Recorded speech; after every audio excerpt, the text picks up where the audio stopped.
প্রতিনিয়ত মানুষগুলো মৃত্যুবরণ করতেছে, কেউ মরতে চায় না, কেউ থাকতেও পারে না। কে তাদেরকে নিয়ে যাচ্ছে বলো নওজোয়ান? কে নিয়ে যাচ্ছে? এক অদৃশ্য মালিক তাদেরকে নিয়ে যাচ্ছে প্রতিদিন, প্রতিনিয়ত। কেউ তো মরতে চায় নাই, কিন্তু কেউ তো থাকতেও পারে না। এজন্য এটাই অনিবার্য বাস্তবতা যে মরতেই হবে,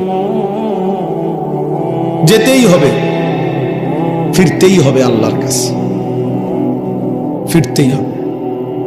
তাহলে কাজেই যেটা চিরন্তন বাস্তবতা, যেটা অনিবার্য সত্য, সেটাকে পাশ কাটানো বুদ্ধিমানের কাজ না।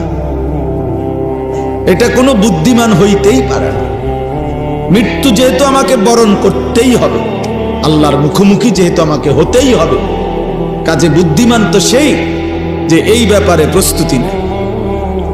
কারণ আমি তো এটা এমন কোনো বেলা আমি নেতা দৈরা এই দল কিংবা ওই দল কিংবা কোন রকম কোন ছল ছাতুরি করে যেহেতু আমি কবর থেকে, মৃত্যু থেকে নিজেকে আড়াল করতে পারবো না, কোনো সিস্টেমে নাই, ন্যূনতম কোনো সম্ভাবনাও নাই, তাহলে অতএব কবরের জন্য প্রস্তুতি নেওয়া, আখিরাতের জন্য প্রস্তুতি নেওয়া, এটাই বুদ্ধিমানের কথা।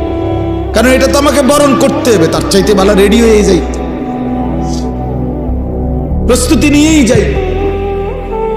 মরতেই হবে যখন, যেতেই হবে যখন। আমার বাপ যদি এই কথাটা আমি বুঝি আমার লাভ, আপনি বুঝলে আপনার লাভ। জওয়ান ছেলে তুমি বুঝলে তোমার লাভ। বাপ হাসি ঠাট্টা রং তামাশা,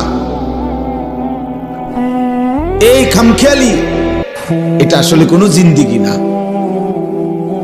যৌক্তিক কথা এটাই যে বুদ্ধিমান, বিবেকবান, বিচক্ষণ মানুষ কোনো কাজেই পরিকল্পনাহীন করে না।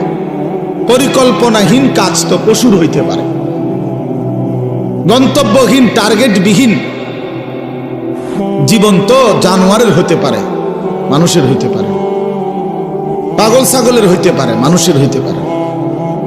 কোনো বা আছে যদি কোনো প্যাসেঞ্জার উঠা কন্ট্রাক্টর যদি জিজ্ঞেস করে কই নামবেন, এখন প্যাসেঞ্জার যদি বলে তোমার জেনে মন চায় একখানে নামায় দিও, তো সে কি বলবে? হেল্পারের কবি এই পাগল কি লেগে উঠে? এই পাগল বলতেই পারে না কোথায় নামবে। এখন তুমি নওজোয়ান, বলো ভাইয়া তুমি কোথায় থামবা? তোমার মঞ্জিল কোথায়? দিন রাত যারা মোবাইলে ছবি দেখো, প্রিয় বন্ধু, কোথায় গিয়ে থামবা? মানে এই ছবি দেখা থামবে কোথায়?